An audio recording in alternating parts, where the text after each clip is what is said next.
नमस्कार, news express देख रहे हैं आप। आपके साथ मैं हूं खुशबू राय। महाराष्ट्र और झारखंड विधानसभा चुनाव में योगी आदित्यनाथ एक ध्रुव तारा बनकर उठ रहे हैं, जबकि अपनी चमक खो चुके मोदी अपने फेस को लेकर संघर्ष कर रहे हैं। और अब लग रहा है कि योगी के पीछे पीछे चलने लगे हैं नरेंद्र मोदी। क्या है पूरी खबर, जानते हैं इस खास रिपोर्ट के जरिए।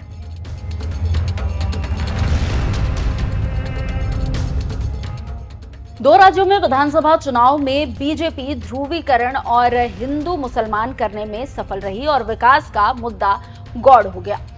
क्योंकि बीजेपी विकास विकास तो करती है, लेकिन चुनाव में विकास छोड़ हिंदू मुसलमान करने लगती है। उसी का नतीजा है कि महाराष्ट्र और झारखंड में खूब धड़ल्ले से इसका इस्तेमाल किया जा रहा है। झारखंड में तो असम के सीएम चुनाव आयोग की आचार संहिता को तार तार कर रहे हैं, तो इधर महाराष्ट्र में योगी आदित्यनाथ अपनी धाक जमा रहे हैं और एक ऐसा नारा उन्होंने दिया है जिससे विपक्ष हैरान और परेशान है।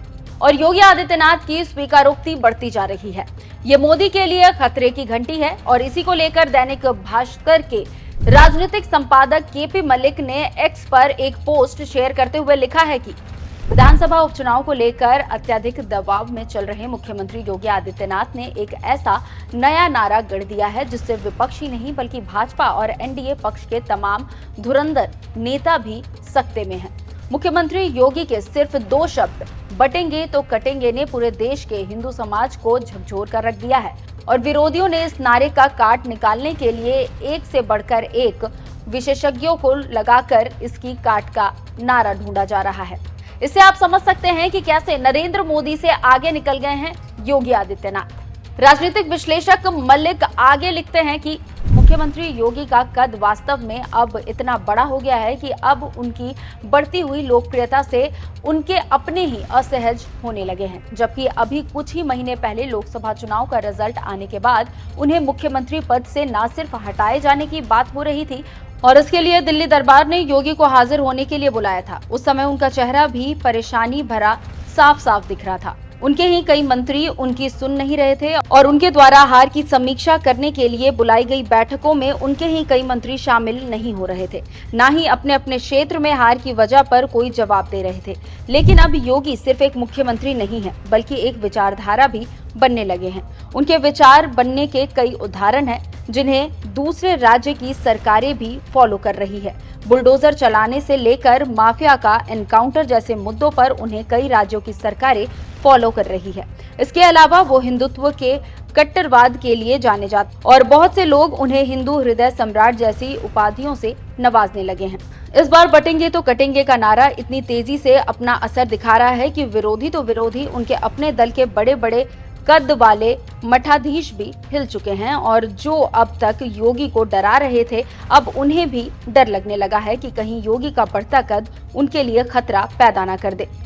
इससे आप समझ सकते हैं कि कैसे योगी का कद बढ़ रहा है और मोदी का चमकता सितारा डूब रहा है। जानकारों का कहना है कि योगी की बढ़ती लोकप्रियता और मोदी की घटती लोकप्रियता इसका प्रमाण है। जानकारों का कहना है कि फिलहाल ये कहना बिल्कुल गलत नहीं होगा कि अब योगी आदित्यनाथ का कद उत्तर प्रदेश के अलावा राजनीति में और भी ज्यादा बड़ा हो चुका है और उनके नाम का डंका देश ही नहीं बल्कि विदेशों में भी लोग बजाने लगे हैं।